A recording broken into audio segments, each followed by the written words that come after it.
Listen carefully.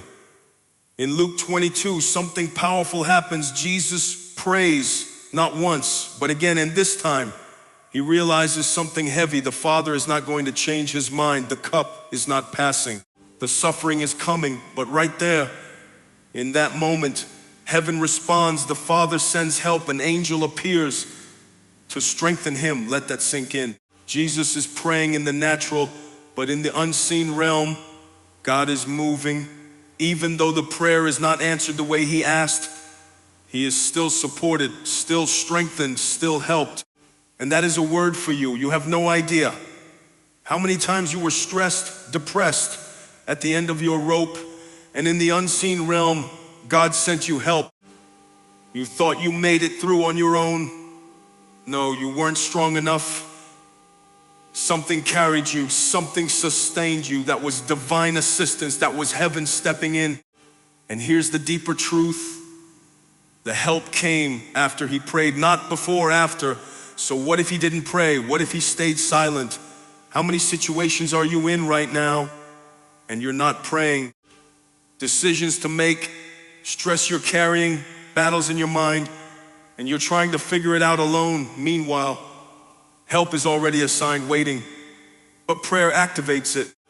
And not just one prayer, persistent prayer, because notice this, the help came after the second prayer.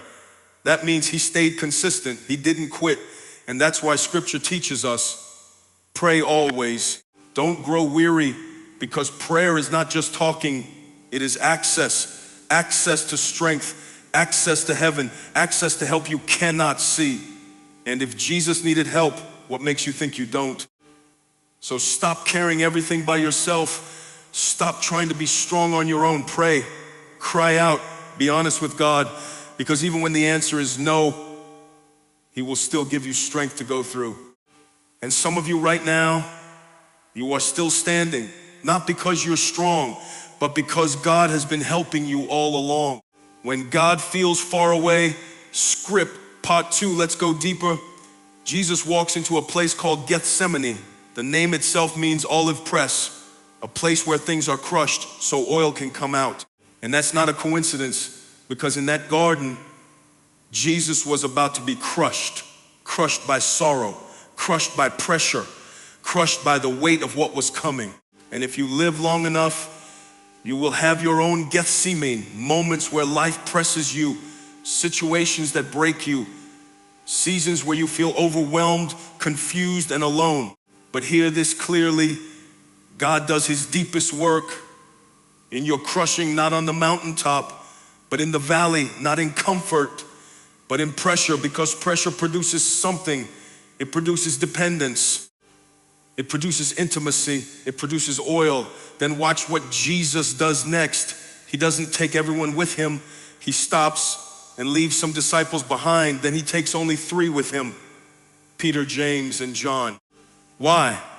Because everybody cannot go with you into your deepest moments. This is so important. Jesus had 11 disciples there, but only 3 had access to his vulnerability.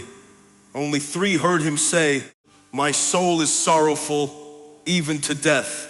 That means you don't owe everybody access to your pain. You don't owe everybody your deepest struggles. Some people are meant to stay at a distance. And some people God has assigned to be close. You need to know the difference. Because everybody cannot handle your vulnerability and still respect you. Everybody cannot hear your truth and still protect you. Some people will misuse your pain. Some people will expose what you trusted them with. That's why you need your circle, your people, your Peter, James, and John. People you can be real with, honest with, broken in front of, and still be safe. And notice this, Jesus didn't explain himself. He didn't apologize. He didn't say, "I hope you understand why I'm closer to them." No, because you don't owe everyone an explanation for your boundaries. And then, even with those 3, he goes a little further, because some things are only between you and God. There are levels to intimacy, people, then deeper people, than just God.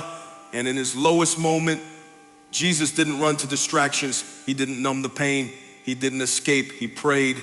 He fell on his face and cried out, "My Father, if it is possible, let this cup pass from me." That's honesty, that's raw, that's real. Jesus is literally saying, God, if there's another way, AB don't want to go through this. And that right there gives you permission to be honest with God. You don't have to fake strength. You don't have to pretend you're okay. You can tell God, I don't want this. I don't understand this. This hurts. But watch this. He didn't stop there. He said, nevertheless, not my will, but yours be done. That is the tension of faith, being real about your pain, but still surrendered to God's will. That's maturity. That's trust.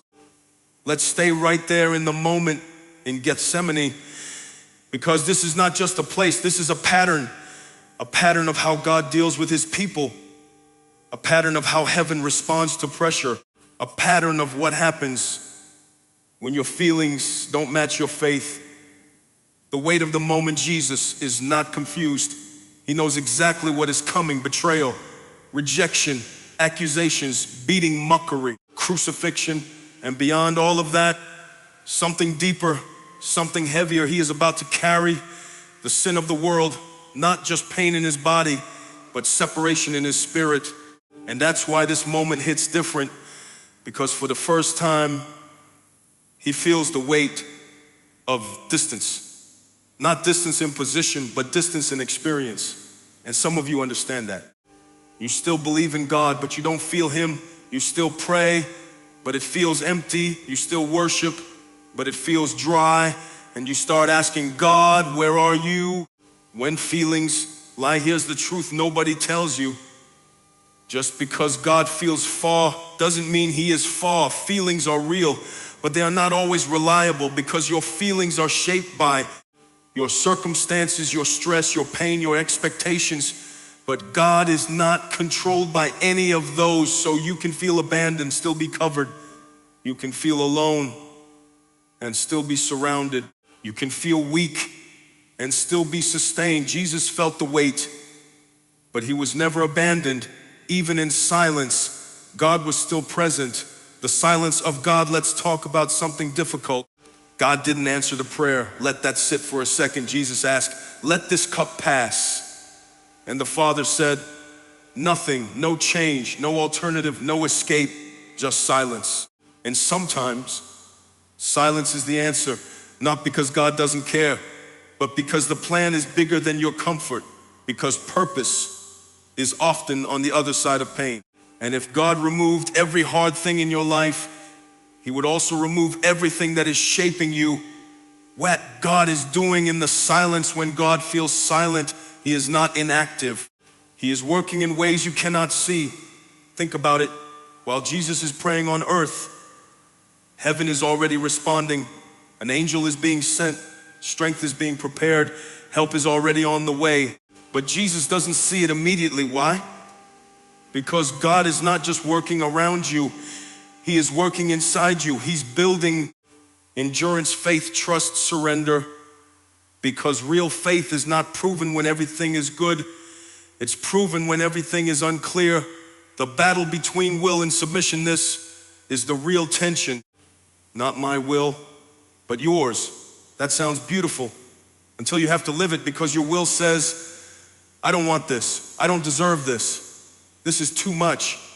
But God's will says this is necessary. This is shaping you. This is part of the process. And the hardest prayer you will ever pray is not, God bless me. It's, God, do your will, because that prayer costs you something.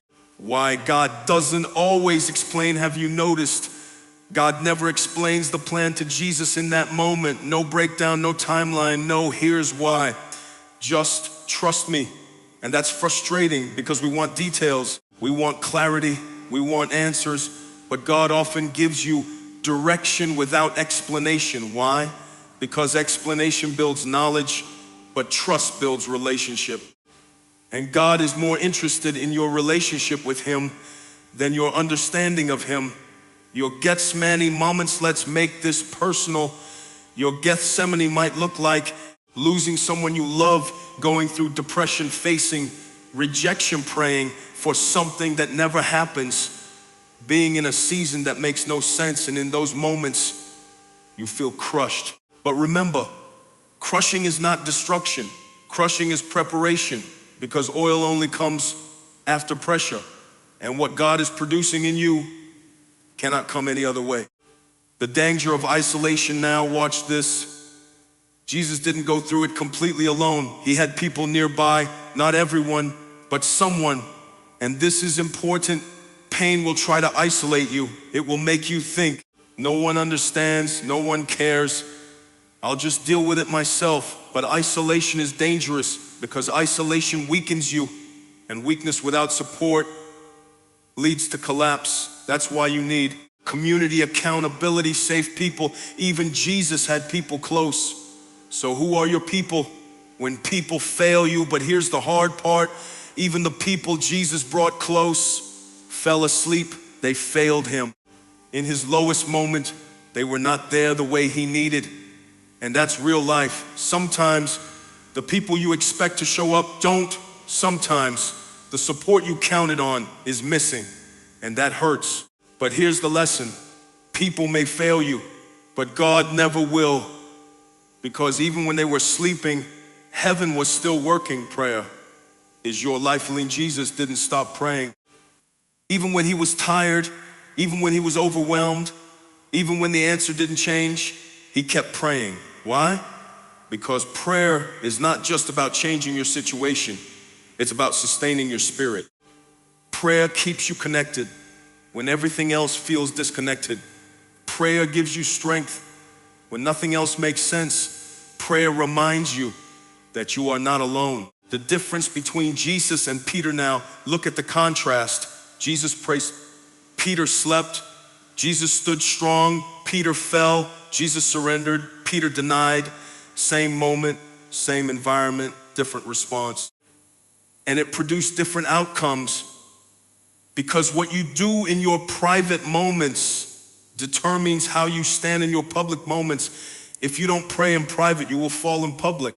You are not as strong as you think. Let's be real for a second. You are not as strong as you think you are, and neither am I, because strength is not about willpower. It's about dependence. The moment you think, I got this, I would never fall, I'm different, that's the moment you're most vulnerable, because your flesh is always ready to betray you, and the only way to overcome it is through connection with God. The beauty of Surin at the end of it all, Jesus doesn't get a new plan, he gets strength. And sometimes that's what God gives you, not escape, but endurance, not removal, but resilience, not answers, but peace. And that is enough. Final thought. So if you're in a season right now where God feels far, where prayers feel unanswered, where life feels heavy, remember this: God is not absent. He is working, he is strengthening you, he is sustaining you. And even if the situation doesn't change, he will give you what you need to go through it. Listen to me carefully. There is something happening in that garden that most people overlook. It's not just that Jesus is praying. It's not just that the disciples are sleeping. It's that he is choosing obedience while feeling abandoned. That's the tension, because obedience is easy when God feels close. But obedience becomes warfare when God feels silent. Think about it. He says, not my will, but yours be done. And there is no response, no voice from heaven, no reassurance, no explanation, just silence. And yet, he still obeys. This is where most people walk away, not because of sin, but because of silence. They prayed and nothing changed. They cried and nothing shifted. They believed and nothing happened. But silence is not rejection. Silence is often requirement, because there are seasons where God is not trying to explain himself. He's trying to build trust inside of you. Anybody can follow God when prayers are answered. Anybody can worship when doors are opening. Anybody can shout when blessings are flowing. But can you still say, your will be done, when everything in your life feels like it's falling apart? Look at what Jesus does. He prays honestly. He expresses his pain. He asks for another way, but he still submits. That means faith is not pretending you're okay. Faith is saying, I'm not okay, but I still trust you. That cup he talks about, it wasn't just pain, it wasn't just suffering, it was separation. For the first time, he would feel distance from the Father. That's why he later cries out, my God, why have you forsaken me? He felt loneliness, he felt silence, he felt distance. So when you say, God feels far away, you're not alone. Even Jesus felt that. But here's the difference. He didn't let his feelings control his obedience. And that's where many people fail. Because we've been trained to trust feelings over truth. Feelings are real, but they are not reliable. You can feel forgotten and still be chosen. You can feel abandoned and still be loved. You can feel lost and still be guided. Your feelings are valid, but they are not final. Jesus stayed in the garden. He didn't run. He didn't escape. He didn't quit. He stayed. And sometimes your breakthrough is not in doing more. It's in staying where God told you to be. Some of you right now are in your own Gethsemane. You're being crushed by pressure, by confusion, by unanswered prayers. And you keep asking, God, where are you? He is closer than you think. Just because you don't feel him doesn't mean he's not there. Just because he's silent doesn't mean he's absent. In the unseen realm, help has already been sent. You didn't break because you were strong. You didn't quit because you had it all together. You didn't survive because of your own power. God strengthened you. God carried you. God kept you. You thought it was you, but it was him behind the scenes holding you together. And don't miss this. The help came after he prayed again, not the first time. That means help is often connected to persistence. So keep praying even when nothing changes, even when heaven feels quiet, even when you're tired, because something is happening that you cannot see. If Jesus needed prayer, you need prayer. If Jesus needed strength, you need strength. If Jesus stayed, you must stay.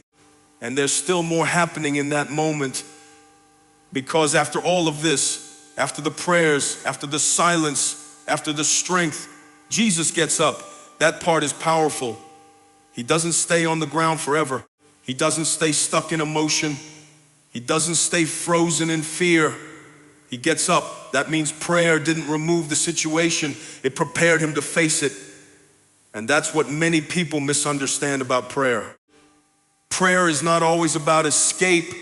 Sometimes it's about endurance. You keep asking God to take it away. And God is saying, I'm going to strengthen you to walk through it. There's a difference, because a removed burden can teach you relief, but a carried burden can teach you strength. So he gets up, and when he gets up, nothing has changed externally. Judas is still coming. The soldiers are still coming. The cross is still waiting, but internally, everything has changed. He is now settled, resolved, strengthened. And that's what real prayer does. It may not change your circumstances immediately, but it will change you. Now watch this. He goes back to the disciples again, and they're still sleeping. At the very moment he needed them the most, they were unavailable. And this is something you have to accept in life. Everybody will not be there for you. Even the people you love, even the people you expect, even the people who said they would. There are moments in your life where God will allow you to feel the absence of people so you can learn the sufficiency of him. Because if people were always there, you might never fully depend on God. So he lets them sleep, not because he doesn't care, but because he's teaching you something deeper, that your strength cannot be rooted in people. It must be rooted in him. And then it happens. Judas arrives with soldiers, with betrayal, with the moment everything shifts. And Jesus doesn't run, he doesn't hide. He doesn't resist. He steps forward calm, composed, in control. Why? Because he already fought the real battle in prayer. See, the real battle was not at the cross. The real battle was in the garden. Because if he lost in the garden, he would have never made it to the cross. And that's the same for you. The battles you win in private are the ones that prepare you for what happens in public. You think your biggest fight is what people see, but your biggest fight is what nobody sees: your thoughts, your fears, your prayers, your surrender. That's where the real war happens. So when God feels far away, don't run, pray when you feel weak. Don't quit, pray when you don't understand. Don't shut down, pray because there is strength being released, even when you don't feel it. There is help being sent, even when you don't see it. There is transformation happening, even when you don't recognize it. And one day, you're going to look back at that season, the one that almost broke you, the one that made you cry, the one that made you question everything, and you're going to realize something. God was there the whole time, strengthening you, keeping you, carrying you, even when you couldn't feel him. So don't measure God's presence by your feelings, misfarge it by his faithfulness, because he has never left you. He has never abandoned you. He has never failed you. And he's not about to start now.